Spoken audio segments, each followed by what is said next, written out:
જ્ઞાનધામ વિદ્યાલય ખેરગામમાં 75 પ્રજાસત્તાક પર્વની ઉજવણી ઉત્સાહભેર કરવામાં આવી। સવારે 8:30 વાગ્યાથી કાર્યક્રમની શરૂઆત કરી હતી। ખેરગામથી દીપક પટેલની રિપોર્ટ।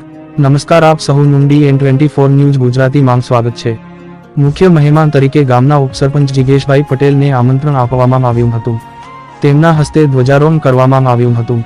તેમની સાથે ગ્રામ પંચાયતના સભ્યો જીજનાબેન પટેલ, સભ્ય નિશાંત પરમાર, સભ્ય શૈલેષભાઈ પટેલ, વેણીભાઈ પટેલ પણ હાજરી આપી હતી।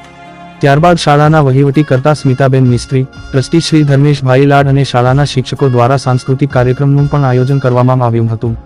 સાંસ્કૃતિક કાર્યક્રમમાં જુનિયરના બાળકોએ માતા પિતાના ગીત પર ખૂબ સરસ ડાન્સ કર્યો હતો। ત્યારબાદ સ્વાગત ગીત, દેશભક્તિ ગીતો પર ઘણા બધા ડાન્સ, દેશભક્તિ ગીત, એકપાત્રીય અભિનય માંગ બાળકો દ્વારા ભારત માતા, ઇન્દિરા ગાંધી, ભગતસિંહ, ઝાંસીની રાણી લક્ષ્મીબાઈ જેવા વિવિધ પાત્રો પણ ભજવવામાં આવ્યા હતા। શાળાના બાળકો દ્વારા વિવિધ કૃતિઓ રજૂ કરવામાં આવી હતી। બાળકોએ પણ ખૂબ ઉત્સાહપૂર્વક દરેક કૃતિમાં ભાગ લીધો હતો। શાળામાં ખૂબ જ ધામધૂમથી આ પર્વની ઉજવણી કરવામાં આવી।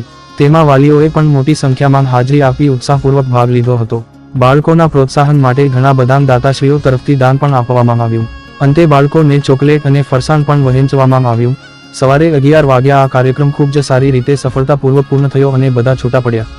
દરેક વિડીયોની નોટિફિકેશન માટે અમારી ચેનલને લાઇક, શેર અને સબસ્ક્રાઇબ કરો।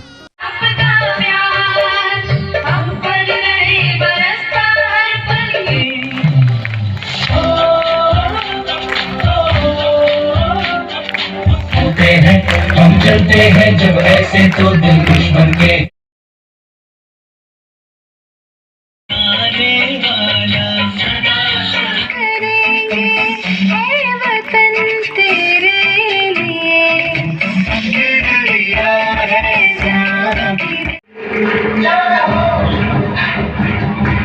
દિવસ નિમિત્તે અમે જ્ઞાનધામ વિદ્યાલયમાંથી સાંસ્કૃતિક પ્રોગ્રામનું આયોજન કર્યું હતું, જેમાં બાળકોએ ખૂબ જ રસપૂર્વક ભાગ લીધો। અનેક સ્પીચ આપવામાં આવી, ડાન્સના પ્રોગ્રામ થયા, સંગીત થયા, ગીત થયા અને અમારા ત્યાં આગળ માજી સરપંચ શ્રી અને બીજા સંગીત મહિલા મોરચાના અધ્યક્ષ વગેરે મહાનુભાવો પણ હાજર રહ્યા હતા। અમે ખૂબ જ સારી રીતે આ ગણતંત્ર દિવસની ઉજવણી કરી। Thank you so much. Gyandham school કેટલા વર્ષથી ચાલી રહી છે? અમારી સ્કૂલને 2 વર્ષ થયા।